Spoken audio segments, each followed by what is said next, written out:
আসসালামু আলাইকুম। সাকিব স্টোরি লাউঞ্জে সবাইকে আন্তরিক শুভেচ্ছা। আজ আমরা শুরু করছি এক রোমাঞ্চকর অভিযান, কঙ্কাল দ্বীপ। তিন গোয়েন্দা সিরিজের একটি জনপ্রিয় গল্প। লেখক রকিব হাসান। কিশোর, মুসা আর রবিন, এই তিন দুর্ধর্ষ কিশোর গোয়েন্দা এবার পাড়ি দিচ্ছে এক ভয়াল দ্বীপে, যেখানে লুকিয়ে আছে রহস্য আর বিপদ। তাই চ্যানেলটি সাবস্ক্রাইব করে গল্পে সঙ্গ দিন। শুরু হচ্ছে কঙ্কাল দ্বীপ, পর্ব ১। ডুবুরি পোশাক পরে সাগরে ডুব দিয়েছ কখনো? জিজ্ঞেস করলেন ডেভিস ক্রিস্টোফার। Pacific studio. বিখ্যাত পরিচালকের অফিসে বসে আছে তিন গোয়েন্দা। বিশাল টেবিলের ওপাশে বসা মিস্টার ক্রিস্টোফারের দিকে চেয়ে বলল মুসা আমান।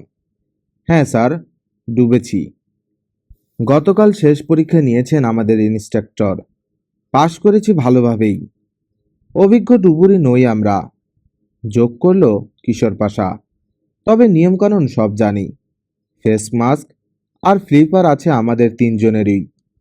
গ্যাস ট্যাঙ্ক আর অন্যান্য যন্ত্রপাতি জানতে চাইলেন চিত্র পরিচালক। যখন দরকার হয় ভাড়া করে আনি। গুড, বললেন মিস্টার ক্রিস্টোফার। মনে হয় কাজটা করতে পারবে তোমরা। কাজ? বলে উঠল রবিন। হ্যাঁ, বললেন পরিচালক। একটা রহস্যের কিনারা করতে হবে, সেজন্যই ডেকেছি তোমাদের। আর হ্যাঁ, একাত্তু অভিনয় করতে হবে। অভিনয়? ভুরু কুচকালো মুসা। কিন্তু আমরা তো স্যার অভিনেতা নই। কিশোর অবশ্য মাঝে মধ্যে টেলিভিশনে। অভিজ্ঞ অভিনেতার দরকার নেই ওদের, বললেন মিস্টার ক্রিস্টোফার। মুসা, তোমার বাবা কোথায় আছে এখন জানো? জানি স্যার। অভিজ্ঞ টেকনিশিয়ান মুসার বাবা রাফাত আমান।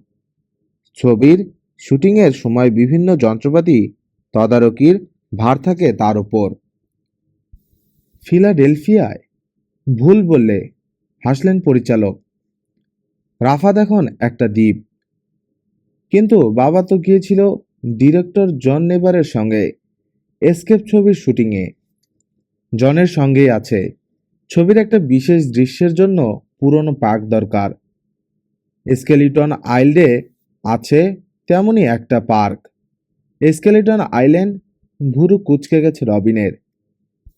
শুনে মনে হচ্ছে জলদস্যুদের দ্বীপ। ঠিকই ধরেছ, বললেন পরিচালক।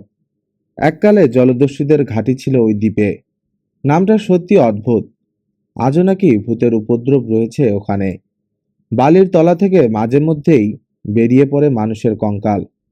ভীষণ ঝড়ের পর কখনো সখনো সৈকতে পড়ে থাকতে দেখা যায় সোনার মোহর। বেশি না, একটা দুটো। ভেবে বসো না গুপ্তধন আছে স্কেলিটন আইল্যান্ডে। অনেক খোঁজাখুঁজি করা হয়েছে, পাওয়া যায়নি। উপসাগরের তলায় হয়তো ছড়িয়ে ছিটিয়ে আছে কিছু মোহর। ঝড়ের সময় ঢেউয়ের ধাক্কায় সৈকতে এসে পড়ে এবং ওই দ্বীপেই যেতে বলেছেন আমাদেরকে। আগ্রহে সামনে ঝুঁকল কিশোর, রহস্যের কিনারা করতে। হ্যাঁ, এক হাতের আঙ্গুলের সব মাথা একত্র করে মোচার মতো বানালেন পরিচালক। দুজন সহকর্মীকে নিয়ে আছে ওখানের মুসার বাবা। পার্কটার জঞ্জাল পরিষ্কারের জন্য লোক লাগিয়েছে, কিন্তু গোলমাল শুরু হয়ে গেছে প্রথম দিন থেকেই। জিনিসপত্র চুরি যাচ্ছে। স্থানীয় একজন লোককে পাহারাদার নিযুক্ত করা হয়েছে, কিন্তু চুরি ঠেকানো যাচ্ছে না। ভাবনায় পড়ে গেছে জন। খবর পাঠিয়েছে আমাকে। আমাদের কাজ কি জানতে চাইল কিশোর। আসছে সে কথায়, হাত তুললেন মিস্টার ক্রিস্টোফার। এসকেপ ছবিটার প্রযোজক আমি। ঠিক করেছি তোমাদেরকে পাঠাবো। নাম যাই হোক, দ্বীপটা কিন্তু খুব সুন্দর। চারদিক ঘিরে আছে আটলান্টিক উপসাগর। গভীরতা খুবই কম। ওখানে ইচ্ছে মতো ডুবাডুবি করতে পারবে তোমরা। কেউ কিছু সন্দেহ করবে না। ভাববে তিনটে ছেলে গুপ্তধন খুঁজছে। খুব, খুবই ভালো হবে স্যার, বলল কিশোর। জনের সঙ্গে কোম্পানির একজন লোক আছে, জোসেফ গ্রাহাম। দক্ষ ডুবুরি, ভালো ছবি তুলতে পারে। বিশেষ করে পানির তলায় দরকার পড়লে সে তোমাদেরকে সাহায্য করতে পারবে। আরও একজন আছে, জনের সহকারী পিটার সিমন্স। সেও সাহায্য করবে তোমাদের। তাছাড়া মুসার বাবা তো আছেই, গুপ্তধন শিকারীর ছদ্মবেশে চোর ধরার চেষ্টা করবে। আর হ্যাঁ, তোমরা গোয়েন্দা, অপরিচিত কারো কাছে সে কথা ঘুণাক্ষরে প্রকাশ করবে না। খুব মজা হবে। তবে রবিনের গলায় দ্বিধা, বাবা যেতে দিলে হয়, না দেবার তো কোনো কারণ দেখি না, বললেন মিস্টার ক্রিস্টোফার। খরচ খরচা সব কোম্পানির, তোমাদের স্কুল ছুটি। তাছাড়া ওখানে মুসার বাবা আছে, দরকার হলে আমিও না হয় ফোন করব মিস্টার মিলফোর্ডকে। কিশোর, তোমার কোনো অসুবিধা আছে? না, মুসা আর রবিন যাচ্ছে। তাছাড়া রাফাত চাচা আছে ওখানে, অমত করবে না মেরি চাচি। তো কখন রওনা হচ্ছে আমরা? পরিচালকের দিকে চেয়ে জিজ্ঞেস করলো মুসা। আগামীকালই বেরিয়ে পড়ো, বললেন মিস্টার ক্রিস্টোফার। বাড়িতে গিয়ে জিনিসপত্র গুছিয়ে নাও গে, বিকেলে প্লেনের টিকিট পাঠিয়ে দিব। হ্যাঁ রবিন, তোমাকে একটা জিনিস দিচ্ছি। ড্রয়ার খুললেন পরিচালক, একটা বড় খাম বের করে ঠেলে দিলেন টেবিলের ওপর দিয়ে। এতে একটা ম্যাগাজিন আছে। রেকর্ড আর রিসার্চের ভার যখন তোমার ওপর, তুমি রাখো এটা। স্কেলিটন আইল্যান্ডের ওপর একটা সচিত্র ফিচার আছে, পড়ে দেখো, অনেক কিছু জানতে পারবে দ্বীপটা সম্পর্কে। উঠে দাঁড়ালো তিন গোয়েন্দা। যাত্রা শুভ হোক তোমাদের, বললেন mister Christopher. Thank you sir, বলে বেরিয়ে এলো তিন কিশোর। ওই যে কঙ্কাল দ্বীপ, প্রায় চেঁচিয়ে উঠল রবিন। এই বাংলা নামটা শিখেছে কিশোরের কাছ থেকে। স্কেলিটন আইল্যান্ডের চেয়ে ছন্দময়। এক্সিলারেটরে পায়ের চাপ বাড়ালো লোকটা। তাড়াতাড়ি যেতে হবে, দ্রুত নামছে অন্ধকার। হ্যাঁ মিস্টার হান্ট, আবার বলল কিশোর। আপনি কি সিনেমা কোম্পানিতে কাজ করেন? সব সময় না, জবাব দিল হান্ট। এক মুহূর্ত চুপ করে থেকে আপন মনেই বিড়বিড় করল, ঝড় আসছে, রাত নামতে দেরি নেই, নিশ্চয়ই বেরোবে আজ নাগরদোলার ভূত। ইস, বোকামি করলাম, বেরোনোই উচিত হয়নি। শিরশির করে একটা শীতল স্রোত নেমে গেল রবিনের মেরুদণ্ড বেয়ে। নাগরদোলার ভূত? কঙ্কালদ্বীপের ওই ভূতের কথা লেখা আছে ম্যাগাজিনে। 22 বছর আগে প্লেজার পার্কের নাগরদোলায় চড়েছিল এক সুন্দরী তরুণী, নাম স্যালি ফেরিংটন। হঠাৎ উঠল ঝড়, পার্কে আরো অনেকে এসেছিল সেদিন। তাড়াহুড়ো করে পালালো, থেমে গেল নাগরদোলা। স্যালিকে নামতে বলল দোলার চালক, কিন্তু নামলো না মেয়েটা। দোলা আবার চালাতে অনুরোধ করলো। ঝড়ের মধ্যে নাগরদোলায় চড়তে কেমন লাগে দেখতে চায়। কিছুতেই মেয়েটাকে নামাতে পারল না চালক। ঝড় বেরিয়ে চলল। নিরাপদ জায়গায় গিয়ে আশ্রয় নিল সে। স্যালি বসে রইল কাঠের ঘোড়ার গলা আঁকড়ে ধরে। হঠাৎ পড়ল বাজ, পড়ল এসে একেবারে নাগরদোলার ওপর। বজ্রপাতে মারা গেল স্যালি। এর কয়েক হপ্তাহ পরেই আরেক ঝড়ের রাতে নাকি দেখা গেল। আলো জ্বলে উঠেছে নাগরদোলার। পার্ক বন্ধ হয়ে গেছে বিকেলেই। কে জ্বাললো আলো? কয়েকজন লোক সঙ্গে নিয়ে মোটর বোটে করে দেখতে গেলেন পার্কের মালিক মিস্টার স্মিথ। দ্বীপের কাছে গিয়ে দেখলেন ঘুরছে নাগরদোলা। একটা কাঠের ঘোড়ায় চেপে বসেছে সাদা একটা মূর্তি। হঠাৎ দপ করে নিভে গেল সমস্ত আলো, থেমে গেল দোলা। কয়েক মিনিট পরে তীরে ভিড়ল বোট। দোলার কাছে গিয়ে দাঁড়ালো লোকেরা। একটা ছোট রুমাল খুঁজে পেল, মহিলাদের রুমাল। এক কোণে সুতো দিয়ে তোলা হয়েছে দুটো অক্ষর, SF। খবরটা ধামাচাপা দেওয়ার চেষ্টা করলেন মিস্টার স্মিথ, নইলে বন্ধ হয়ে যাবে পার্ক। কিন্তু গুজব ঠেকানো গেল না। পরদিন সকাল হতে না হতেই ছড়িয়ে পড়ল খবর। লোকে জানল ভূতের উপদ্রব শুরু হয়েছে পার্কে। ওটার কাছে থেকে দূরে রইল সবাই। পড়ে পড়ে নষ্ট হতে লাগলো সাগরদোলা, নাগরদোলা, দোলনা। স্যালি ফ্যারিংটনের ভূত নাকি আজও দেখা যায়, ইদানিং নাকি বেড়েছে। প্রায় ঝড়ের রাতেই জেলেরা দেখতে পায় সাদা একটা মূর্তি ঘুরে বেড়াচ্ছে দ্বীপে। নষ্ট হয়ে গেছে নাগরদোলা। লোকের ধারণা ওটা আবার চালু হবার অপেক্ষায় আছে স্যালির প্রেতাত্মা। বহু বছর ধরে নির্জন পড়েছিল কঙ্কাল দ্বীপ। গ্রীষ্মকালে মাঝে মধ্যে 2-4 জন বিদেশি যেত ওখানে পিকনিক করতে, তবে দিনের বেলা। সিনেমা কোম্পানি ঠিক করছে আবার নাগরদোলাটা। বলল হান্ট। স্যালির প্রেতাত্মা তাহলে খুব খুশি হবে, আবার চড়তে পারবে। থেমে গেল সে। জানালার কাছে ধাক্কা দিতে শুরু করেছে ঝড়ো বাতাস। গাড়ি চালনায় মন দিল হান্ট। পথের দুধারে জলাভূমি, লোকবসতির চিহ্ন নেই। আধ ঘন্টা পর একটা জায়গায় এসে পৌঁছলো গাড়ি। সামনে দুদিকে ভাগ হয়ে গেছে রাস্তাটা। বাদিকের পথের পাশে মাইল পোস্ট, লেখা ফিশিং পোর্ট 2 মাইল।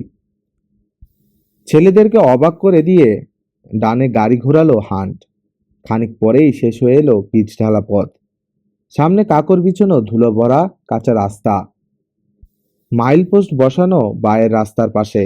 বলেই ফেলল মুসা, এ পথে যাচ্ছি কেন আমরা মিস্টার হান্ট? দ্বীপে নিয়ে যেতে বলেছেন মিস্টার আমান, কাঁধের ওপর দিয়ে বলল হান্ট। আজ রাতে বোর্ডিং হাউসে যেতে মানা করেছেন। ও, চুপ করে গেল মুসা, কিন্তু সন্তুষ্ট হতে পারল না। কোথায় যেন একটা খটকা রয়ে গেল। ঝাঁকুনি খেতে খেতে এগোলো গাড়ি। গতি কম। মাইল 2 এসে থেমে পড়ল। হেডলাইটের আলোয় চোখে পড়ল একটা নড়বড়ে জেটি। ছোট ঝরঝরে একটা মাছ ধরা বোট বাঁধা আছে জেটিতে। জলদি বেরো, বলল হান্ট। গড নোজ, ঝড় এসে গেলেই। গাড়ি থেকে নামলো 3 গোয়েন্দা। বোটটা দেখে অবাক। এত বড় মুভি কোম্পানি এর চেয়ে ভালো কোনো বোট জোগাড় করতে পারলো না, নাকি হান্টের নিজের বোট ওটা? আমাদের মালপত্র? হান্ট নামতেই জিজ্ঞেস করলো কিশোর। ওগুলোর জন্য ভাবতে হবে না তোমাদের, বলল হান্ট। নিরাপদেই পৌঁছে যাবে বোর্ডিং হাউসে। জলদি এসো, বোটে ওঠো, এখনো অনেক পথ বাকি। বোটে উঠলো ওরা। মোটরের ওপর ঝুঁকলো হান্ট। একটা বোতাম টিপে দিতে স্টার্ট হয়ে গেল পুরনো ইঞ্জিন। ঢেউ কেটে ধুকতে ধুকতে এগিয়ে চলল বোট। একবার এদিক কাত হচ্ছে, একবার ওদিক, ডুবেই যাবে যেন। ভয়ে বুক কাঁপছে 3 কিশোরের। এলো বৃষ্টি। প্রথমে গুড়ি গুড়ি, জোর বাতাসের ধাক্কায় রেনু রেনু হয়ে আছড়ে পড়ল গায়ে। তারপর নামলো বড় বড় ফোঁটায়। পাতলা ক্যানভাসের ঢাকনার তলায় গুটিসুটি হয়ে বসলো 3 কিশোর। অল্পক্ষণেই ভিজে চুপচুপে হয়ে গেল মুসা। রেনকোট নেই, চেঁচিয়ে বলল মুসা। এভাবে বসে থাকলে বোট ডুবে যাওয়ার আগেই মরব। মাথা ঝোঁকালো হান্ট। দড়ি দিয়ে বাঁধলো হুইলের একটা স্পোক। দড়ির অন্য মাথা বাঁধলো বোটের গায়ে একটা খুঁটির সঙ্গে। কোনো দিকেই এখন ঘুরতে পারবে না হুইল। উঠে গিয়ে একটা ছোট্ট আলমারি খুলল। বের করে আনলো 4টে হলুদ রেইনকোট। একটা নিজে পড়লো, বাকি 3টে দিল 3 কিশোরকে। পরে ফেলো, চেঁচিয়ে বলল হান্ট। বাতাসের গর্জন। আস্তে কথা বললে শোনা যায় না। বোটেই রাখতে হয় এগুলো। কখন বৃষ্টি আসে ঠিক ঠিকানা তো নেই। মুসার গায়ে ঠিক মতো লাগলো কোট। কিশোর আর রবিনের গায়ে বড় হলো। তাতে কিছু যায় আসে না এখন। গায়ে পানি না লাগলেই হলো। আবার গিয়ে হুইল ধরল হান্ট। অনবরত বিদ্যুৎ চমকাচ্ছে। বেড়েছে বাতাসের বেগ। আকারে বড় হয়েছে ঢেউ। ধরেই নিয়েছে ছেলেরা যে কোনো মুহূর্তে উল্টে যেতে পারে বোট। বিদ্যুতের আলোয় ডাঙ্গা দেখা গেল সামনে। ছেলেদের মনে হলো জেটি ছাড়ার পর কয়েক যুগ পেরিয়ে গেছে। ডাঙ্গার কাছে চলে এলো বোট। জেটি চোখে পড়ল না। অবাক হয়ে দেখলো ছেলেরা। চ্যাপ্টা একটা পাথরের ধারে এসে বোট রেখেছে হান্ট। পানির তলা থেকে বেরিয়ে আছে পাথরটা। লাফাও, লাফিয়ে নামো, চেঁচিয়ে বলল হান্ট। God nose. নীরবে একে একে লাফিয়ে তীরে নেমে এলো ছেলেরা। আপনি নামবেন না? চেঁচিয়ে বলল কিশোর। ধীরে ধীরে সরে যাচ্ছে বোট। নামা যাবে না, চেঁচিয়ে জবাব দিল হান্ট। পথ ধরে এগো, ক্যাম্পে পৌঁছে যাবে। ইঞ্জিনের আওয়াজ বাড়ল। দ্রুত সরে গেল বোট। দেখতে দেখতে হারিয়ে গেল ঝড়ো রাতের অন্ধকার। বাতাসের তাড়নায় গায়ে যেন সূচ ফোটাচ্ছে বৃষ্টি। মাথা নুইয়ে রাখতে হলো 3 কিশোরকে। চলো, পাথরটা খুঁজে বের করি, বলল মুসা। মাথা ঝুঁকিয়ে সায় দিল কিশোর। হঠাৎ শোনা গেল শব্দটা। অদ্ভুত। জোরে জোরে শ্বাস নিচ্ছে যেন কোনো বিশাল দানব। উফ, উফ। শুনছো? চেঁচিয়ে উঠল রবিন। কিসের শব্দ? আবার শোনা গেল অদ্ভুত আওয়াজ। কিছু একটা আছে দ্বীপে, বলল কিশোর। আবার বিদ্যুৎ চমকালেই দেখার চেষ্টা করব। তোমরাও করো। যেদিক থেকে শব্দ এসেছে সেদিকে তাকিয়ে রইল তিন গোয়েন্দা। বিদ্যুৎ চমকালো। ক্ষণিকের জন্যে দেখল ওরা ছোট্ট এক দ্বীপে দাঁড়িয়ে আছে। এটা অন্য কোনো দ্বীপ। কঙ্কাল দ্বীপ এত ছোট না। একটা টিলা উটের কুজের মতো ঠেলে বেরিয়ে আছে দ্বীপের গা থেকে। আশপাশে ছোট বড় পাথরের ছড়াছড়ি। এদিক ওদিক দাঁড়িয়ে আছে কয়েকটা গাছ। বাতাসের ঝাপটায় মাথা নুইয়ে ফেলেছে। কোনো পথ চোখে পড়ল না। দেখা গেল না ক্যাম্প। অদ্ভুত শব্দ হলো আবার। ঠিক এই সময় আবার বিদ্যুৎ চমকালো। অবাক হয়ে দেখল তিন কিশোর। কুচের ঠিক মাঝখান থেকে তীব্র গতিতে আকাশে উঠে যাচ্ছে পানি। বিশাল এক ফোয়ারা। বাতাসের আঘাতে ইতস্তত বিক্ষিপ্ত হয়ে ছিটকে পড়েছে পানি। অদ্ভুত আওয়াজ হচ্ছে সেজন্যেই। প্রাকৃতিক ফোয়ারা, বলে উঠল কিশোর। কঙ্কাল দ্বীপ না, এটা হস্ত। স্তব্ধ হয়ে গেল অন্য দুজন। তাদেরকে হস্তে নামিয়ে দিয়ে গেল কেন হান্ট? এই ভয়াবহ ঝড়ের রাতে নির্জন দ্বীপে ফেলে রেখে গেল কেন? কুজের গায়ে ছোট্ট একটা খোরল। ওতেই ঠাঁই নিল তিন গোয়েন্দা। কোনো মতে গাদাগাদি করে বসলো। কষ্ট হচ্ছে বটে, কিন্তু বাতাস আর বৃষ্টির কবল থেকে রেহাই মিলল এখানে। কয়েক মিনিট আগে খোরলটা খুঁজে বের করেছে ওরা। নিশ্চিত হয়ে গেছে এটা হস্তদ্বীপ। দ্বীপে ক্যাম্প নেই, মানুষ নেই, জেটি নেই, বোট নেই। এখানে নামিয়ে দিয়ে গেল কেন হান্ট? কপালে লেগে থাকা পানির কণা মুছতে মুছতে বলল মুসা, বুঝতে পারছি না। ভুল করেছে হয়তো, বলল রবিন। কঙ্কালদ্বীপ ভেবে হস্তে নামিয়ে দিয়ে গেছে। না, মাথা নাড়ল কিশোর। ভুল করেনি, ইচ্ছে করেই এখানে ফেলে গেছে বেটা। প্রথম থেকেই লোকটাকে ভালো লাগেনি। আমরা গোয়েন্দা, জানলো কি করে? কোথাও কিছু একটা গোলমাল হয়েছে। যা খুশি হোক গে। মুসার গলায় হতাশ। না খেয়ে না মরলেই হলো। কেউ আমাদেরকে সকালে খুঁজে পাবে, বলল কিশোর। ভোর রাতেই মাছ ধরতে বেরোয় জেলেরা। কিন্তু এদিকে কোনো জেলে নৌকা আসার কথা না। রবিনের গলায় সন্দেহ। পরনি এক ধরনের লাল পরজীবী কীটের আক্রমণে নষ্ট হয়ে গেছে এখানকার ঝিনুক। খাওয়া নিরাপদ নয়। মেলভিলের একেবারে দক্ষিণে ঝিনুক তুলতে যায় এখন জেলেরা। ফিশিং পোর্টের এদিকে আসে না। আর কিছুদিন এভাবে চললে গ্রাম ছেড়ে চলে যাবে সবাই। তবু কেউ না কেউ আসবেই, জোর দিয়ে বলল কিশোর। আমরা নিরুদ্দেশ হয়েছি। জানবেন রাফাত চাচা। খোঁজখবর শুরু হয়ে যাবে। আজ এখানে নেমে বরং ভালোই হলো। ফোয়ারাটা দেখতে পেলাম। আর বিশেষ কিছু বলার নেই কারো। চুপ হয়ে গেল ওরা। বাইরে ঝড় বৃষ্টি হচ্ছে, কিন্তু খোরলের ভেতর মোটামুটি নিরাপদ। যেমন হঠাৎ আসে তেমনি হঠাৎই আবার চলে যায় এ অঞ্চলের ঝড়। তিন কিশোর আশা করলো সকাল নাগাদ থেমে যাবে। শীঘ্রই ঢুলতে শুরু করলো ওরা। হঠাৎ তন্দ্রা টুটে গেল মুসার। কোথায় আছে বুঝতেই পেরিয়ে গেল কয়েক মুহূর্ত। তারা চোখে পড়ল। ঝড় থেমে গেছে। তন্দ্রা ছুটে যাবার এটাই কি কারণ? না, চোখে আলো পড়েছিল, এখন আবার পড়ল। শখানেক গজ দূর থেকে আসছে তীব্র আলোর রশ্মি। এক মুহূর্ত স্থির থাকলো, তারপরেই সরে গেল আবার আলো। লাফিয়ে দাঁড়াতে গিয়ে মাথায় বাড়ি খেল মুসা। ইয়াল্লাহ বলে চেঁচিয়ে উঠল, আবার বসে পড়ল। সাবধানে হামাগুড়ি দিয়ে বেরিয়ে এলো খোরলের বাইরে। গা থেকে রেনকোট খুলে নাড়তে নাড়তে চেঁচিয়ে বলল, এখানে, আমরা এখানে। মুসার পাশে এসে দাঁড়ালো রবিন আর কিশোর। আবার আলো পড়ল মুসার গায়ে। তারপরেই সরে এসে পড়ল রবিন আর কিশোরের ওপর। এক মুহূর্ত স্থির রইল। চকিতের জন্যে একবার উঠে গেল আকাশের দিকে। 100 গজ দূরে নৌকার পাল দেখতে পেল তিন গোয়েন্দা। দ্বীপের গায়ে ভিড়েছে নৌকা, বলে উঠল মুসা। আমাদেরকে যেতে বলেছে। আকাশের তারার আলো, আবছা অন্ধকার। হাঁটতে শুরু করলো তিন গোয়েন্দা। আবার জ্বলে উঠল টর্চ। দেখো দেখো, চেঁচিয়ে উঠল রবিন। আমাদেরকে পথ দেখাচ্ছে। বৃষ্টিতে ভিজে পিচ্ছিল হয়ে আছে মাটি। দৌড়ানো তো দূরের কথা, তাড়াতাড়ি হাঁটাই যাচ্ছে না। তাড়াহুড়ো করতে গিয়ে একবার আছাড় খেল মুসা। পাথরে ঘষা লেগে ছড়ে গেল হাঁটু। পানির কিনারে এসে থামলো তিন গোয়েন্দা। তীরে ভিড়েছে ছোট্ট একটা পালতোলা নৌকা। পাশে বালিতে দাঁড়িয়ে আছে তাদেরই বয়সী এক কিশোর, পরনে পানি নিরোধক জ্যাকেট, প্যান্টটা গুটিয়ে হাঁটুর কাছে তুলে নিয়েছে। তিন গোয়েন্দার মুখে আলো ফেললো ছেলেটা, দেখলো, তারপর নিজের মুখে আলো ফেলে দেখালো ওদেরকে। হাসি খুশি একটা মুখ, রোদে পোড়া তামাটে চামড়া, কোকড়া কালো চুল, কালো উজ্জ্বল এক জোড়া প্রাণবন্ত চোখ। হাল্লো, ইংরেজিতে বলল ছেলেটা, কথায় বিদেশি টান।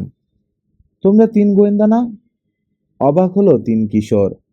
তাদের পরিচয় এখানে গোপন নেই কারো কাছেই, ঢোল পিটিয়ে জানানো হয়েছে যেন। হ্যাঁ, আমরা তিন গোয়েন্দা, বলল কিশোর। খুঁজে পেলে কি করে? কোথায় খুঁজতে হবে জানতাম, বলল ছেলেটা। মুসার সমান লম্বা, হালকা পাতলা। আমি পাপালো হারকুস, পাপু ডাকে বন্ধুরা। তো পাপু, বলল মুসা। হাসি খুশি ছেলেটাকে ভালোই লাগছে তার। কোথায় খুঁজতে হবে কি করে জানলে? অনেক লম্বা কাহিনী, বলল পাপালো। এসো, নৌকায় ওঠো। সিনেমা কোম্পানির লোকজন খুব ভাবনায় পড়ে গেছে। এসকেপ ছবিতে কোনো কাজ করছো তুমি? নৌকায় উঠতে উঠতে জিজ্ঞেস করলো রবিন। না না, ধাক্কা দিয়ে নৌকাটা বালির উপর থেকে পানিতে ঠেলে দিল পাপালো। লাফ দিয়ে উঠে পড়ল গলুইয়ে, দাঁড় ধরল। পালে হাওয়া লাগতেই তরতর করে ছুটে চলল হালকা নৌকা। দূরে দেখা যাচ্ছে ফিশিং পোর্ট গ্রামের আলো। কথায় কথায় তিন গোয়েন্দার কাছে নিজের পরিচয় দিল পাপালো। বাড়ি গ্রিসের এক ছোট্ট গায়ে, বড় হয়েছে ভূমধ্য সাগর উপকূলে। মা নেই, বাবা স্পঞ্জ শিকারি জেলে, সাগরের তল থেকে স্পঞ্জ তুলে বিক্রি করত। এই ছিল জীবিকা। খুব দরিদ্র গ্রিসের স্পঞ্জ শিকারীরা। ডুবুরির সাজ সরঞ্জাম কেনার পয়সা নেই তাদের, ফলে কোনো যন্ত্রপাতি ছাড়াই ডুব দিতে হয়। দু হাতে একটা ভারী পাথর নিয়ে পানিতে ছেড়ে দেয় শরীর, দ্রুত ডুবে যায় তলায়। পাথর ছেড়ে দিয়ে স্পঞ্জ কুড়িয়ে নিয়ে ভেসে ওঠে ওপরে। পাপলোর বাবাও এই কায়দায় স্পঞ্জ তুলে আনতো। হঠাৎ একদিন আক্রান্ত হলো স্পঞ্জ শিকারীর অভিশাপ বেন্ড রোগে। অকেজো হয়ে গেল, বন্ধ হয়ে গেল রোজগার। কিছুদিন চলল সঙ্গী জেলেদের দয়ায়। ওই সময় ফিশিং পোর্টে জেলের কাজ করত পাপালোর চাচা। ভাইয়ের দুরবস্থা খবর পেয়ে কিছু টাকা পাঠিয়ে দিল। ভাই ভাতিজাকে নিয়ে এলো নিজের কাছে। কয়েক বছর ভালোই কাটলো, বলল পাপালো। তারপরই দেখা দিল দুর্ভাগ্য। লাল কীট আক্রমণ করলো ঝিনুককে। ব্যবসা খতম। নৌকা বেচে দিয়ে নিউ ইয়র্কে চাকরি নিয়ে চলে গেল চাচা। আমি আর বাবা রয়ে গেলাম এখানে। না থেকেই বা কি করব? মাছ ধরা ছাড়া আর কোনো কাজ জানি না। বাবা পঙ্গু, তাকে নিয়ে কোথায় যাব? চাচার ঘাড়ে গিয়ে সওয়ার হতে ইচ্ছে হলো না। নিজেরই চলে না, তবু কিছু কিছু করে বাঁচিয়ে মাসে মাসেই টাকা পাঠায় বাবাকে। খুব কষ্টে দিন কাটে আমাদের। একদিন খবর পেলাম ফিশিং পোর্টে এক সিনেমা কোম্পানি আসছে। দ্বীপে ক্যাম্প করবে ওরা, ছবির শুটিং করবে। ডুবুরির কাজটা খুব ভালো পারি। আশা হলো একটা কাজ পেয়ে যাব সিনেমা কোম্পানিতে। দ্বীপে ক্যাম্প করবে যখন, নিশ্চয় সাগরের তলায় শুটিং করবে। ডুবুরির দরকার হবে। এলো ওরা, গেলাম, কিন্তু কাজ দিল না।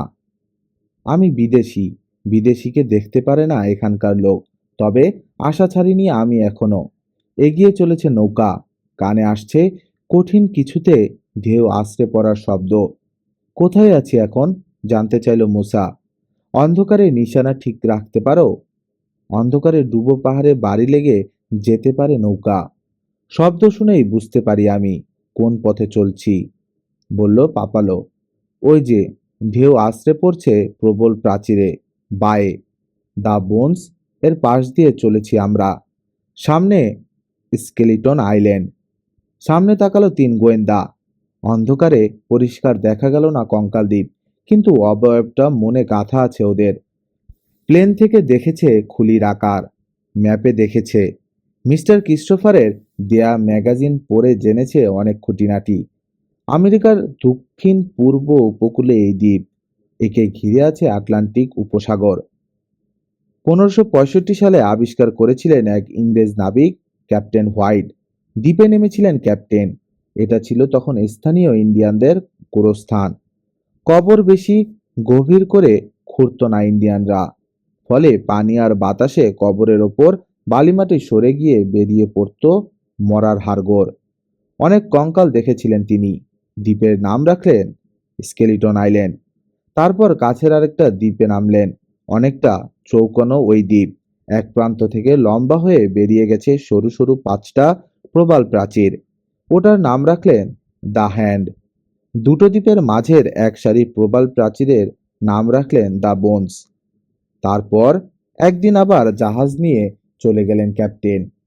এর অনেক বছর পর দ্বীপগুলোর খোঁজ পেল জলদস্যুরা। ওগুলোকে শীতকালের ঘাঁটি বানালো ওরা। আশেপাশে তখনও শহর ছিল।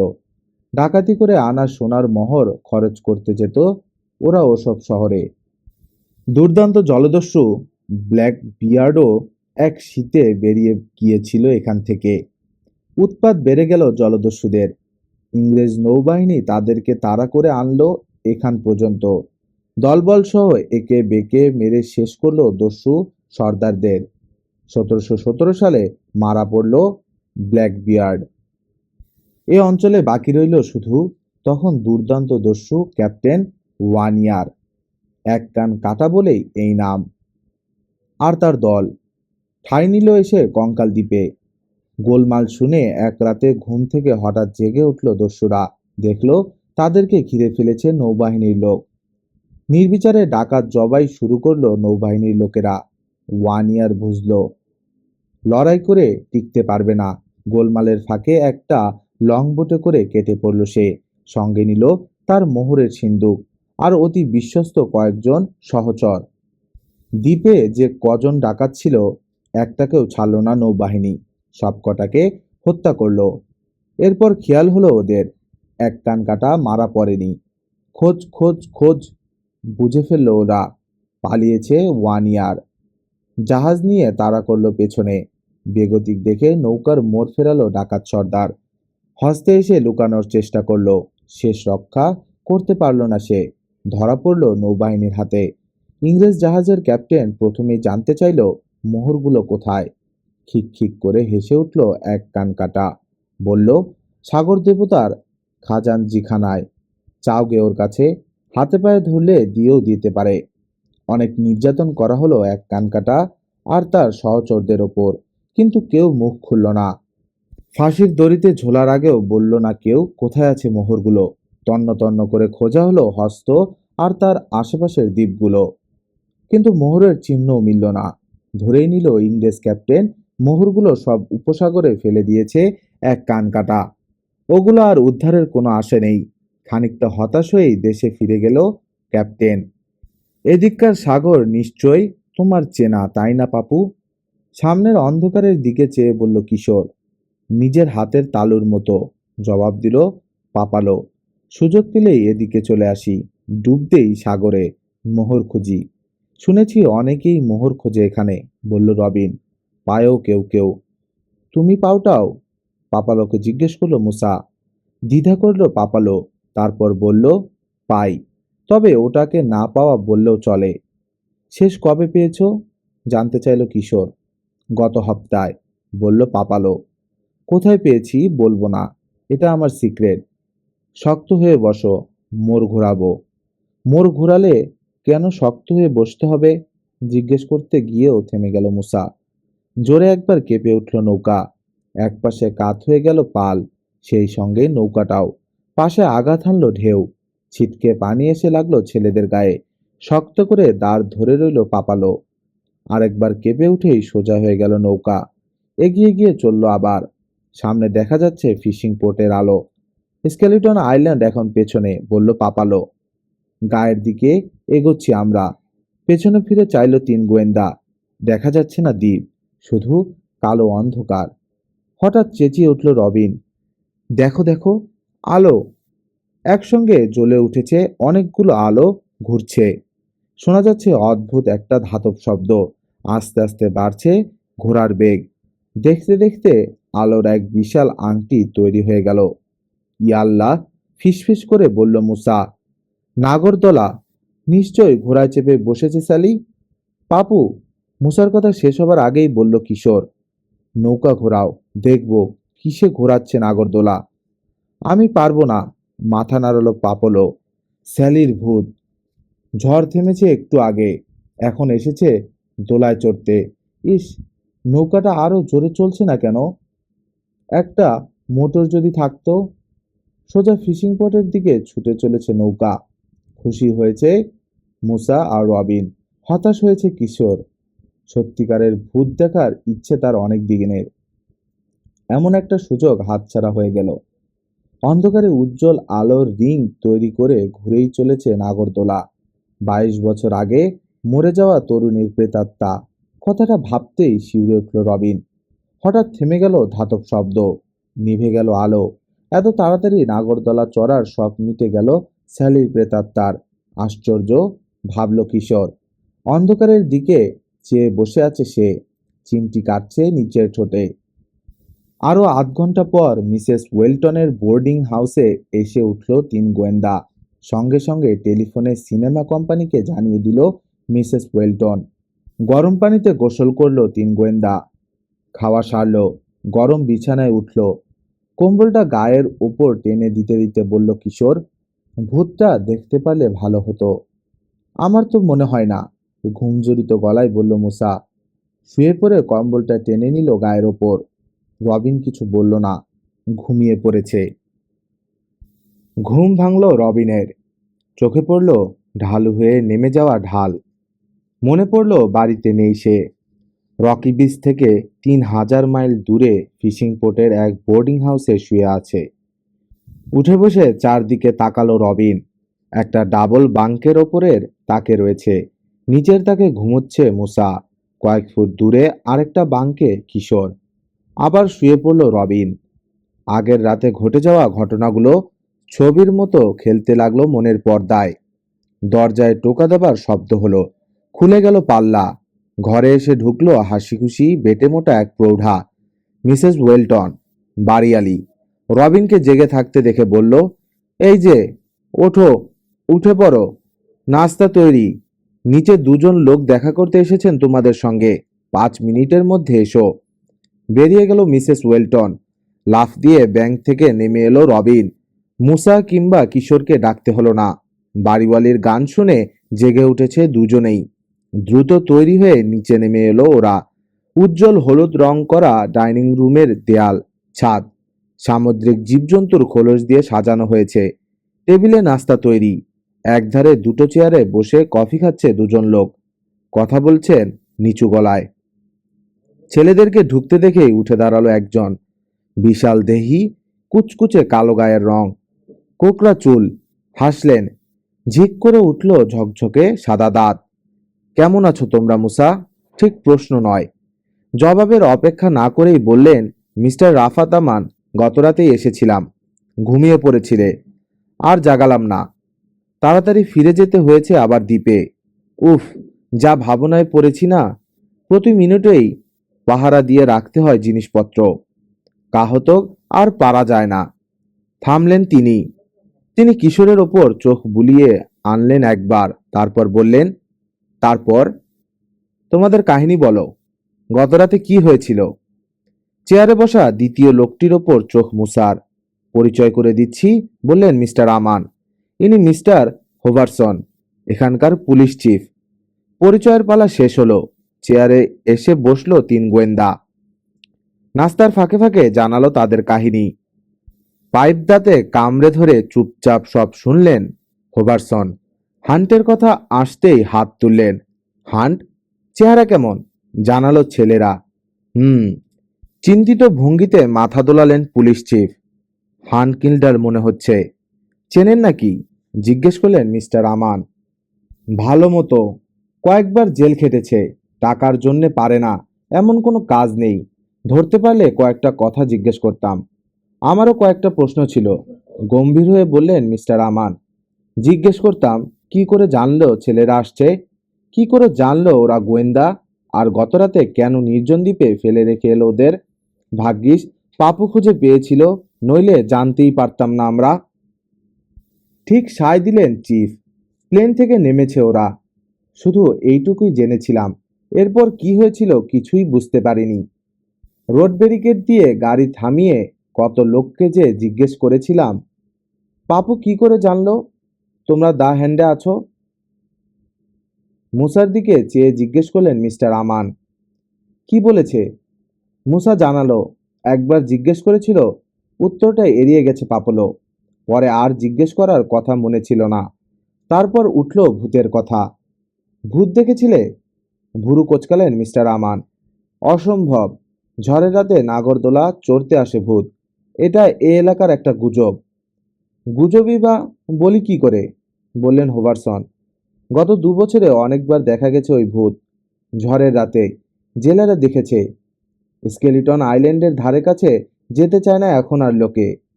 থামলেন চিফ, হাসলেন। বিশ্বাস হচ্ছে না আমার কথা? বেরিয়ে জিজ্ঞেস করে দেখুন লোককে। গত রাতেও দেখা গেছে ভূত। খবরটা ছড়িয়ে পড়েছে সারা গায়ে। অনেকেই শুনেছে নাগরদোলা ঘোরার শব্দ, আলো দেখেছে স্পাইগ্লাস লাগানো টেলিস্কোপ দিয়ে। কেউ কেউ ভূতকেও দেখেছে। নাগরদোলার একটা ঘোড়ায় চেপে বসেছিলেন নাকি একটা সাদা মূর্তি। এই শেষ কথাটা অবশ্য বিশ্বাস করিনি আমি। কুসংস্কার খুব বেশি বিশ্বাসী এ গায়ের লোক, বললেন মিস্টার আমান। মাথা দোলালেন। বুঝতে পারছি।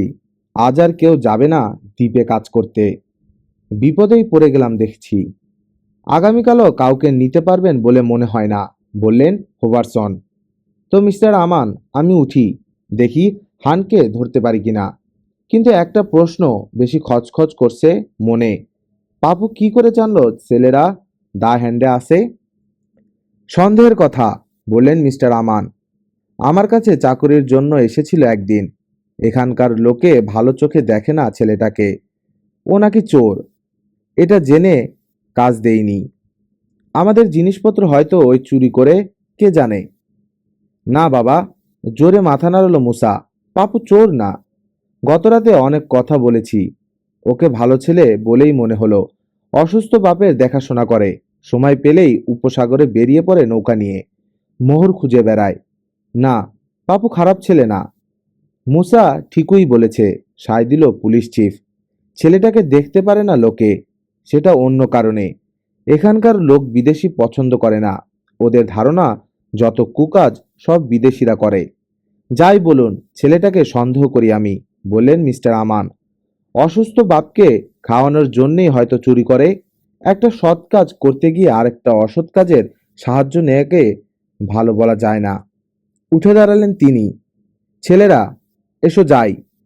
এতক্ষণে হয়তো দ্বীপে গিয়ে বসে আছেন মিস্টার নেবার। চিফ, পরে আবার দেখা করব আপনার সঙ্গে। আশা করি হানকে ধরে জেলে পুরতে পারবেন। কয়েক মিনিট পর দ্রুতগতি একটা স্পিডবোটে বসে আছে 3 গোয়েন্দা। কঙ্কাল দ্বীপের দিকে ছুটে চলেছে বোট। ফিশিং পোর্টকে গ্রাম বলা হয়, আসলে ছোটখাটো শহর ওটা। ঘুরে দেখার ইচ্ছে ছিল ওদের, কিন্তু সময় মেলেনি। রাতের বেলা অন্ধকারে কিছুই দেখেনি ছেলেরা। এখন দেখলো অসংখ্য ডক আর জেটি ছড়িয়ে ছিটিয়ে আছে এদিক ওদিক। সেই তুলনায় নৌকা জাহাজ অনেক কম। বুঝতে পারলো ওগুলো সব চলে গেছে উপসাগরের দক্ষিণে। ফিশিং পোর্টের সীমানা খুব বেশি বড় না। লোক সংখ্যা আগে অনেক ছিল, ইদানিং নাকি কমে গেছে। ব্যবসা ভালো না। থেকে কি করবে লোকে? কৌতূহলী চোখে কঙ্কাল দ্বীপের দিকে তাকিয়ে আছে ওরা। মাইলখানেক দূরে আছে এখনো প্রচুর গাছপালা দ্বীপে। উত্তর প্রান্তে একটা ছোট পাহাড়। কঙ্কাল দ্বীপের দক্ষিণে একটা পুরনো জেটির গায়ে এসে ভিড়ল বোট। পাশেই খুঁটিতে বাঁধা আরেকটা মোটর বোট। এক পাশ থেকে ঝুলছে বিশেষ সিঁড়ি।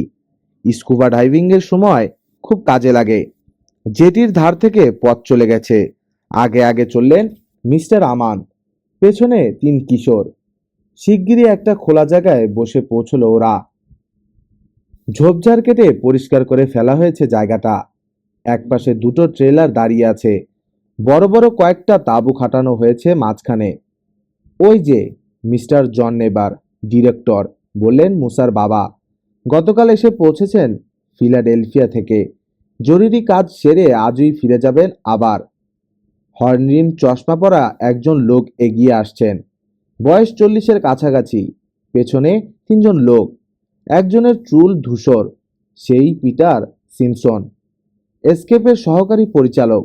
পরে জেনেছে 3 গোয়েন্দা। আরেকজনের চুল সোনালি, নাবিকদের মতো ছোট ছোট করে ছাটা, যুবক, জোসেফ গ্রাহাম। তার পাশেই দাঁড়িয়ে আছে বিশালদেহী এক লোক, চওড়া, বুকের ছাতি বা হাতটা ঝুলছে বেকায়দা ভঙ্গিতে, বোঝাই যায় অকেজো। কোমরে ঝুলছে রিভলভার। Jim Rivan, guard. আমাদের ক্যাম্প তাঁবুগুলো দেখিয়ে বললেন, মিস্টার আমান, বার্জে করে আনা হয়েছে ভারী মালপত্র। আমরা এখন লোক কম, কয়েকদিন পরে শুটিংয়ের কাজ শুরু হলেই আসবে আরো অনেকে, আসবে দামি যন্ত্রপাতি। তখন আর ওই তাঁবুতে কুলাবে না, আরো কয়েকটা ট্রেলার দরকার পড়বে। কাছে এসে গেলেন পরিচালক। সরি মিস্টার নেভার, বললেন রাফাত আমান, দেরি হয়ে গেল। না না, ঠিক আছে, হাত তুললেন পরিচালক। ছেলেদের দিকে একবার তাকালেন, আবার ফিরলেন মিস্টার আমানের দিকে। কিন্তু এখানকার অবস্থা তো বিশেষ সুবিধে মনে হচ্ছে না, সবই বলেছে পিটার। আর হপ্তাখানেকের ভেতর সাগরদোলাটা ঠিক না করা গেলে স্কেলিটন আইল্যান্ডের আশা বাদই দেব। ক্যালিফোর্নিয়ায় ফিরে গিয়ে স্টুডিওতেই একটা পার্ক সাজিয়ে নেব। সাগরদোলা আনা যাবে ভাড়া করে, তবে এখানে করতে পারলেই ভালো হতো। সবকিছু আসলো। তাছাড়া দ্বীপের দৃশ্য, উপসাগরের দৃশ্য খুবই চমৎকার। আশা করছি ঠিক করে ফেলতে পারবো, বললেন মিস্টার আমান। কাঠমিস্ত্রিকে খবর দিয়ে পাঠিয়েছি। তা পাঠিয়েছেন, কিন্তু আসবে কিনা যথেষ্ট সন্দেহ আছে, গম্ভীর গলায় বললেন পরিচালক। সারা শহর জেনে গেছে গতরাতের ভূত দেখা গিয়েছে, নাগরদোলা ঘুরেছে। ভূত, ভূত, ভূত। মুঠো হয়ে গেল মিস্টার আমানের হাত, চেহারা কঠোর। ওই ভূতের শেষ দেখে ছাড়বো আমি। পায়ে পায়ে এসে পরিচালকের পেছনে দাঁড়িয়েছে জিম রিভান। আস্তে করে কেসে উঠল। মাফ করবেন স্যার, গত রাতের ভূতটা বোধহয় আমি। গত রাতে? খুলে বলল সব জিম। একা ছিলাম আমি দ্বীপে। মিস্টার আমানের দিকে চেয়ে বলল, আপনারা সব চলে গেলেন ছেলেদেরকে খুঁজতে, পাহারা দিচ্ছিলাম। হঠাৎ কানে এলো মোটর বোটের শব্দ। চোর টোর এলো মনে করে দেখতে চললাম। পার্কের কাছ দিয়ে চলেছি, হঠাৎ মনে হলো নাগরদোলাটার কাছে কে যেন দাঁড়িয়ে আছে। এগোলাম, দৌড়ে চলে গেল একটা মূর্তি। তাড়া করলাম, কিন্তু ধরতে পারলাম না, কোথায় জানি লুকিয়ে পড়লো। অবাক হলাম, বেটা নাগরদোলার কাছে কি করছিল? নতুন বসানো মোটরটা চুরি করতে আসেনি তো? পরীক্ষা করে দেখলাম মোটরটা, দুটো স্ক্রু খোলা। হ্যাঁ, মোটর চুরি করতেই এসেছিল। আবার স্ক্রু টাইট দিয়ে সব ঠিক আছে কিনা দেখার জন্য সুইচ টিপলাম। চালু হয়ে গেল মোটর। আলো জ্বলে উঠল, ঘুরতে লাগলো নাগরদোলা। ঠিক আছে সব। আবার অফ করে দিলাম মোটর। এটাই দেখেছিল লোকে। কিন্তু ভূত, বলে উঠলেন মিস্টার আমান। সাদা পোশাক পরা ভূত দেখেছে লোকে, এর কি ব্যাখ্যা?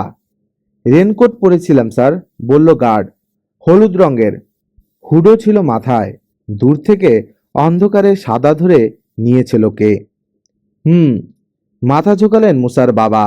বুঝেছি, কিন্তু একটা কাজ ভুল হয়ে গেছে জিম। সকালেই শহরে যাওয়া উচিত ছিল তোমার।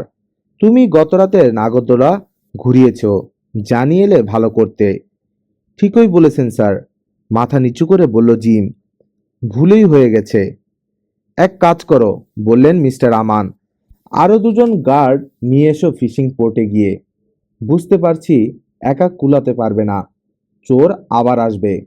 কয়েকজন যদি আসে, একা পারবে না ওদের সঙ্গে। হ্যাঁ, জেলে ফেলেদের কাউকে এনো না, ওগুলোকে বিশ্বাস নেই, নিজেরাই চুরি করে বসতে পারে। ভালো লোক আনবে। চেষ্টা করে দেখবো স্যার। চোরের ওপর চোখ রাখার জন্য এনেছিলাম ছেলেদেরকে, পরিচালককে বললেন মুসার বাবা। কিন্তু হলো না, সারা শহর জেনে গেছে ওরা গোয়েন্দা। কি করে জানলো বুঝতে পারছি না। মনে হয় আমি পারছি স্যার, বলল জিম। ছোট্ট শহর ফিশিং পোর্ট, ঘটনা খুব বেশি ঘটে না ওখানে। ছোটখাটো কিছু ঘটলেই সেটা নিয়ে হইচই পড়ে যায়। আপনি আর মিস্টার নেভার ফোনে আলাপ করেছেন প্রযোজকের সঙ্গে, শুনেছেন অপারেটর। ওই মেয়েগুলো কেমন হয় জানেনই তো, কোনো কথাই পেটে রাখতে পারে না। আর এত বড় একটা খবর চুরি হচ্ছে সিনেমা কোম্পানির জিনিসপত্র, হলিউড থেকে গোয়েন্দা আসছে তদন্ত করতে। কি করে চেপে রাখবে? আপনারা ফোন ছেড়েছেন একদিকে, অন্যদিকে রং চড়িয়ে বন্ধুবান্ধবদের কাছে খবর পরিবেশন সারা হয়ে গেছে অপারেটরদের। দেখতে দেখতে ছড়িয়ে পড়েছে মুখরোচক খবর। প্রায় গুঙ্গিয়ে উঠলেন চিফ টেকনিশিয়ান। এসব হতচ্ছাড়া এলাকায় কাজ করাই মুশকিল। শেষ পর্যন্ত হলিউডেই বুঝি ফিরে যেতে হবে। থাকতে পারলেই ভালো হতো, রাফাত বললেন পরিচালক। চেষ্টা করে দেখুন সাগরদোলাটা ঠিক করতে পারবেন কিনা।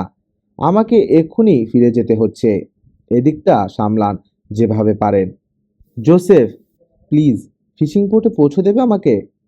চলুন, বলল সহকারী পরিচালক। ঘুরে হাঁটতে শুরু করলো জেটির দিকে। ছেলেদের দিকে ফিরলেন মুসার বাবা। চলো, পার্কটা দেখিয়ে আনি তোমাদের। জোসেফ ফিরে এলে ডাইভিং করাতে নিয়ে যাব। খুব ভালো হবে বাবা, চলো, বলল মুসা। খুব বেশি হাঁটতে হলো না। ধসে পড়া একটা বেড়া ডিঙ্গিয়ে পার্কে ঢুকলো ওরা। পরিত্যক্ত পার্ক। এককালে সাইনবোর্ডে নাম ছিল প্লেজার পার্ক। এখন আর সাইনবোর্ড নেই, অনেক আগেই নষ্ট হয়ে গেছে। দুটো খুঁটির একটা আছে, তাও হেলে রয়েছে। সিমেন্টের তৈরি বিশ্রাম নেবার আসনগুলো বেশিরভাগই ভেঙে চুরে নষ্ট হয়ে গেছে। বেঁকে চুরে মরচে ধরে পড়ে আছে ফেরিস হুইলের লোহার কাঠামো। শরীরের অন্যান্য অংশ খুলে ভেঙে পড়ে আছে কাঠামোর কাছেই। খুব শক্ত করে তৈরি হয়েছিল, তাই 22 বছরে ঝড়েও কাত করে ফেলতে পারেনি সাগরদোলাটাকে। দাঁড়িয়ে আছে এখনো, তবে শরীরের বেশিরভাগই ক্ষত বিক্ষত। একই অবস্থা হয়েছিল হয়তো নাগরদোলাটারও, কিন্তু এখন মেরামত হয়েছে। জায়গায় জায়গায় নতুন কাঠ, সিরিজ দিয়ে ঘষে তুলে ফেলা হয়েছে রং, নতুন করে লাগানো হবে। কেমন যেন ভুতুরে চেহারা। এই দিনের বেলাও গা ছমছম করে উঠল মুসার। এই পার্ক আর প্রমোদ যন্ত্রগুলো কি কাজে লাগবে খুলে বললেন মিস্টার আমান। একটা লোককে ভুল করে খুনের দায়ে দণ্ডিত করা হয়েছে, সেই নায়ক। আসল খুনি অন্য লোক। পুলিশের হাত থেকে পালিয়ে গেল দণ্ডিত লোকটা। খোঁজ খবর নিয়ে বের করে ফেলল কে খুনি। পিছু নিল। টের পেয়ে পালাতে চাইল খুনি, কিন্তু পারল না। তার পেছনে লেগে রইল নায়ক। শেষে স্কেলিটর আইল্যান্ডে এসে লুকালো খুনি। শেষ দৃশ্যটা এরকম। একদল লোক আসবে এই পুরনো পার্কে পিকনিক করতে। তাদের সঙ্গে মিশে গিয়ে গা ঢাকা দিতে চাইবে খুনি, কিন্তু নায়কের চোখ এড়াতে পারবে না।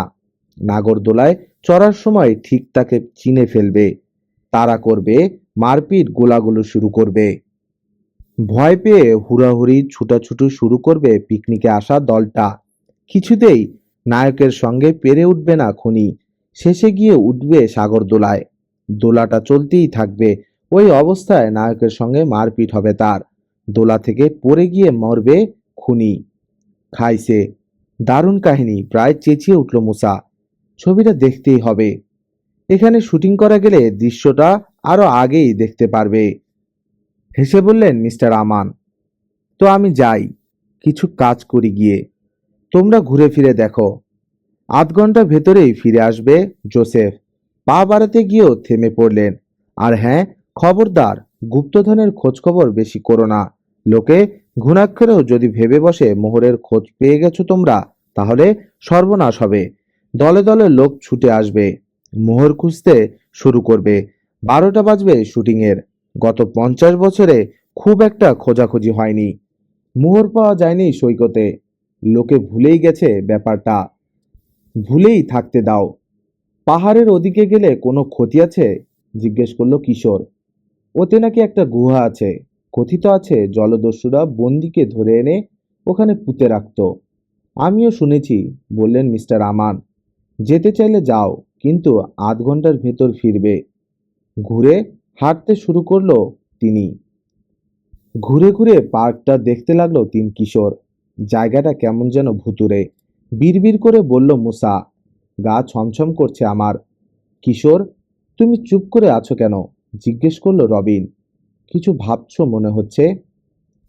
হ্যাঁ হ্যাঁ, নিচে ঠোঁটে চিমটি কাটা থামালো কিশোর। রাফাত চাচার ধারণা চুরি করেছে জেলেরা, সিনেমা কোম্পানির, আর সবারও তাই ধারণা। তোমরা দুজনও হয়তো এটাই ভাবছো। ভাবছি তো। জেলে বেটারদেরই কাজ, বলল মুসা। ব্যবসা খারাপ, খেতে পায় না, সেজন্যই চুরি করছে।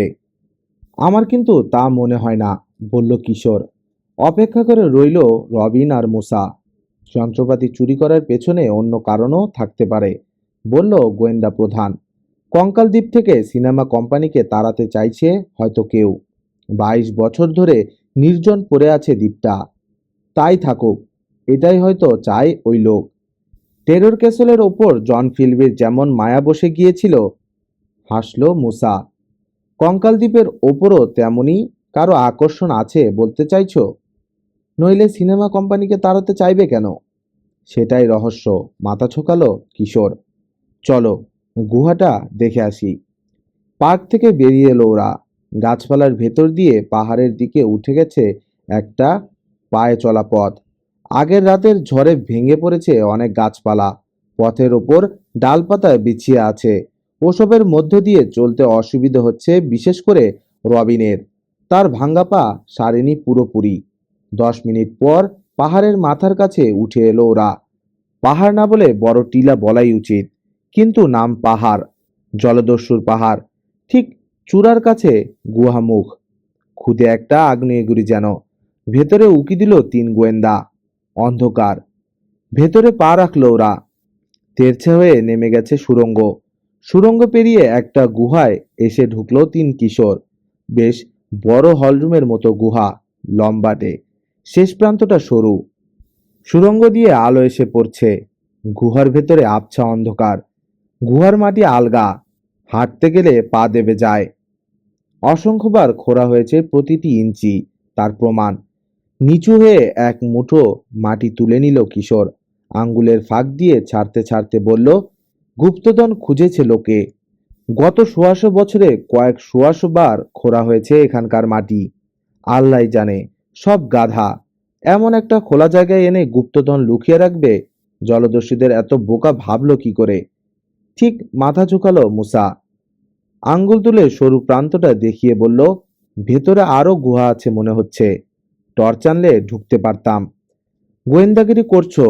গুহায় ঢুকতে এসেছো, টর্চ আনুনি কেন? হাসলো কিশোর।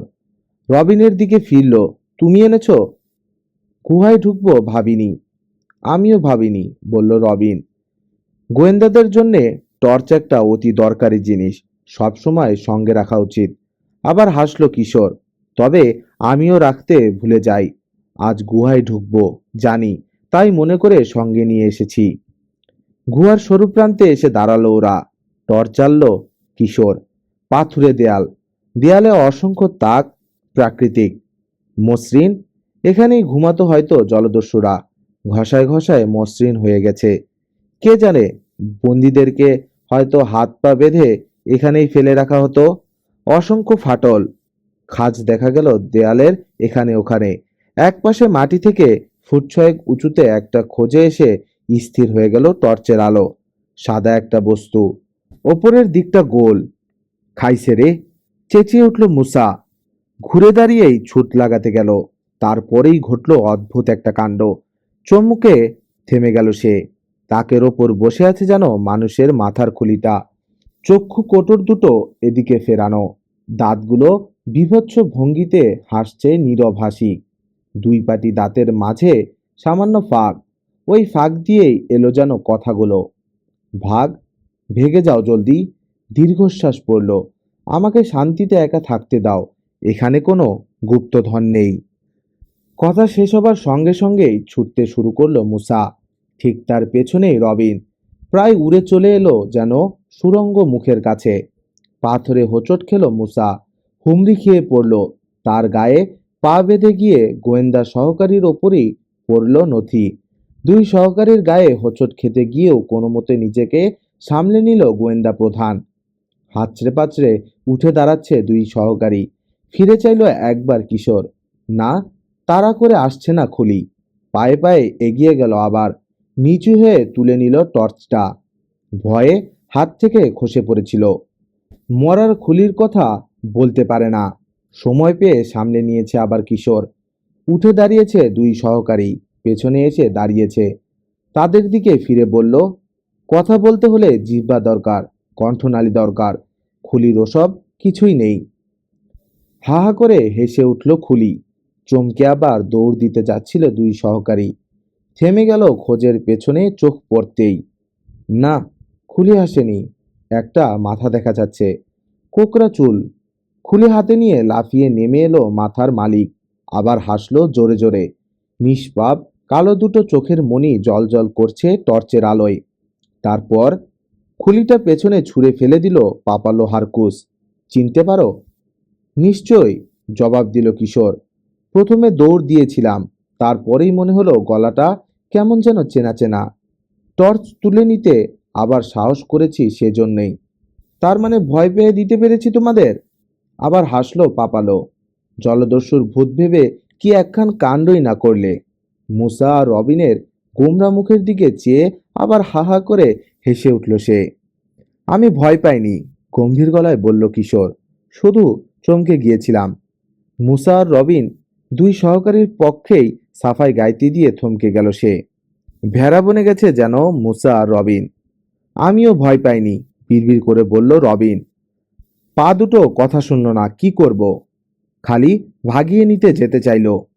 আমারও একই ব্যাপার, বলল মুসা।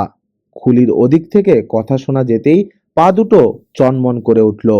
ছুটিয়ে বের করে নিয়ে যেতে চাইল গুহার বাইরে। তাই ইচ্ছে করেই তো হোঁচট খেলাম। হো হো করে হেসে উঠল পাপালো। দারুণ কৌতুক, হা হা হা হা। কিশোরও হেসে ফেলল। হাসিটা সংক্রমিত হলো মুসা আর রবিনের মাঝেও। চলো বাইরে যাই, হাসি থামিয়ে বলল কিশোর। খোলা হাওয়ায় বসে আলাপ করি। বাইরে বেরিয়ে এলো চার কিশোর। পাহাড়ের গায়ে হেলান দিয়ে হাত পা ছড়িয়ে বসলো। এখানে কখন এলে? পাপালোকে জিজ্ঞেস করলো কিশোর।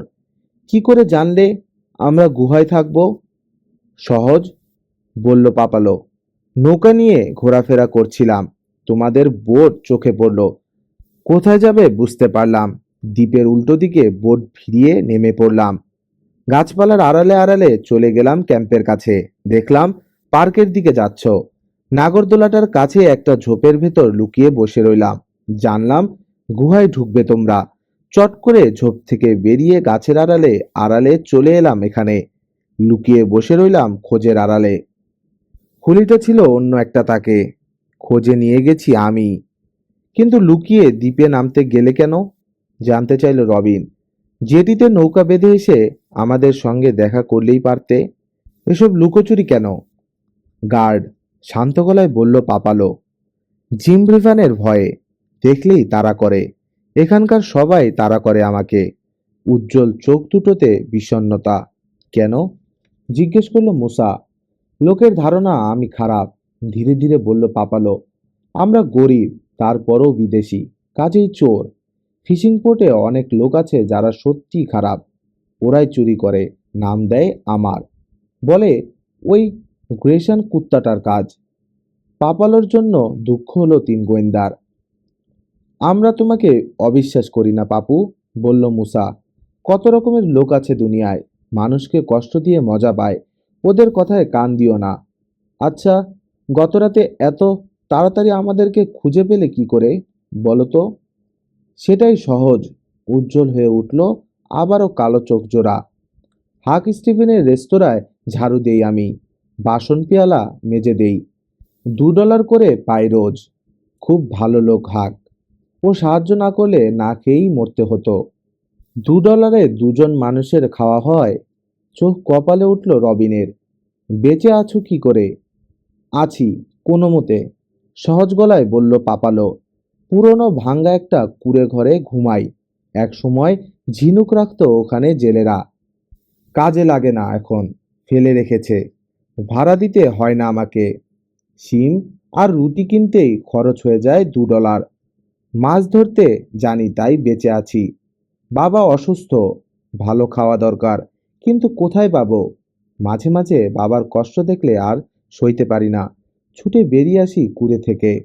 পাগলের মতো ঘুরে বেড়াই উপসাগরে। খুঁজে ফিরি সোনার মোহর। মানুষের দয়া আমি চাই না, ঈশ্বর আমাকে সাহায্য করলেই যথেষ্ট। অনেকক্ষণ কেউ কোনো কথা বলতে পারল না আর। নোনা পানি ছুঁয়ে ছুঁয়ে আসছে হাওয়া। সাই সাই শব্দ, সাগরের দীর্ঘশ্বাস যেন। কোমরের বেল্টে গোজা ছুরি খুলে নিয়ে খামোকাই মাটিতে গাচ্ছে পাপালো। থমথমে পরিবেশ হালকা করার জন্যে হাসলো। নিজের দুঃখের স্বাদ কাহনই গিয়ে চলেছি। আসল কথা থেকে দূরে সরে গেছি অনেক। হ্যাঁ, কি যেন জিজ্ঞেস করেছিলে? গতরাতে এত তাড়াতাড়ি আমাদেরকে খুঁজে পেলে কি করে? মনে করিয়ে দিল মুসা। সকালে হাক স্টিভেনের ওখানে বাসন মাজছিলাম। হঠাৎ কানে এলো হাসাহাসি করছে কয়েকজন লোক। একজন বলল, গোয়েন্দা না, গোয়েন্দা আনাচ্ছে, আসুক না আগে, হাত দেখিয়েই ছাড়বো বেটাদের। নিচের ঠোঁটে চিমটি কাটতে কাটতে হঠাৎ থেমে গেল কিশোর। হাত শব্দটা কোন বিশেষ ভঙ্গিতে উচ্চারণ করেছিল? তুমি কি করে বুঝলে? ভুরু কোচকালো পাপালো। জবাবের অপেক্ষা না করেই বলল, ওই শব্দটা বলার সময় জোর দেয় সে। ঝড়ের সময়ই তোমাদের নিরুদ্দেশের খবর ছড়িয়ে পড়ল। বুঝে গেলাম কোথায় পাওয়া যাবে তোমাদেরকে। দ্য হ্যান্ড, হস্ত, হাত, বিড়বিড় করল কিশোর। চিমটি কাটছে ঠোঁটে। পুরানো গলাবদ্ধ শার্টের তলায় হাত ঢোকালো পাপালো। আমাকে যখন বিশ্বাস করো তোমরা, একটা জিনিস দেখাচ্ছি। ছুরিটা মাটিতে রেখে চামড়ার তেল চিটচিটে একটা থলে বের করে আনলো সে। প্লাস্টিকের সুতোয় বাঁধা মুখ। বাঁধন খুলল পাপালো। চোখ বন্ধ করো সবাই। হাসি হাসি গলায় বলল, হাত বাড়াও। হাসলো তিন গোয়েন্দা। চোখ বন্ধ করে হাত সামনে বাড়ালো। সবার ডান হাতের তালুতে একটা করে বস্তু রাখলো পাপালো। এবার চোখ খোলো। অবাক হয়ে দেখলো তিন গোয়েন্দা। তিনটে পুরনো সোনার মোহর। বুড়ো আঙ্গুলের সাহায্যে চকচকে মুদ্রার ধারটা পরীক্ষা করলো রবিন। ক্ষয়ে গেছে। লেখা পড়ল 1615। চোখ বড় বড় হয়ে গেছে তার, এত পুরনো। স্প্যানিশ ডাবলুন। হাতের মোটরটার দিকে চেয়ে আছে কিশোর। জলদস্যুদের গুপ্তধন। ইয়াল্লাহ, চেঁচিয়ে উঠল মুসা। কোথায় কোথায় পেয়েছো এগুলো? সাগরের তলায় বালিতে পড়েছিল, বলল পাপালো। খুঁজলে আরো পাওয়া যেতে পারে।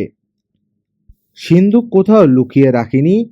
1 ইয়ার নৌকা থেকে পানিতে ফেলে দিয়েছিল। অনেক আগের ঘটনা। সিন্দুকটা নিশ্চয়ই পচে ভেঙে নষ্ট হয়ে গেছে। মোহরগুলো ছড়িয়ে পড়েছে বালিতে। ঢেউয়ের জন্যে এক জায়গায় নেই আর এখন। একটা পেয়েছি স্কেলিটন আইল্যান্ডের দক্ষিণে, একটা ডুবে যাওয়া ইয়েটের কাছে। সুন্দর ইয়ট ছিল এককালে, ধ্বংস হয়ে গেছে এখন। কয়েকদিন পরেই দুটো মোহর পেয়েছি আরেক জায়গায়। মনে হয় ওখানে আরো। জোরে গাল দিয়ে উঠল কেউ। এই হারামজাদা, শুয়োরের বাচ্চা, এখানে কি করছিস? চমকে ফিরে তাকালো তিন গোয়েন্দা। বিনয়ী জিম রিভানের এ কি মূর্তি! রাগে কাঁপছে, চোখ মুখ লাল, ছুটে আসছে। বেকায়দা ভঙ্গিতে পাশে ঝুলছে অকেজো হাতটা। হারামজাদা, আবার গাল দিয়ে উঠল সে। একবার না বলেছি, এদিক মারাবি না, আজ আয়সা ধুলাই দেব। থেমে গেল সে। জিমের দৃষ্টি অনুসরণ করে ফিরে তাকালো তিন গোয়েন্দা। তাদের পাশে নেই পাপালো। ছায়ার মতো নিঃশব্দে উঠে চলে গেছে ওখান থেকে। আপনি শুনছিলেন কঙ্কাল দ্বীপের প্রথম পর্ব। তিন গোয়েন্দার দুর্ধর্ষ অভিযান এখনই জমে উঠেছে। গল্পটা কেমন লাগলো জানাতে ভুলবেন না কমেন্টে। আপনার লাইক আর সাবস্ক্রিপশনই আমাদের গল্প বলার অনুপ্রেরণা। পাশে থাকুন সব সময়। ধন্যবাদ সবাইকে। সুস্থ থাকুন, ভালো থাকুন আর গল্পে থাকুন।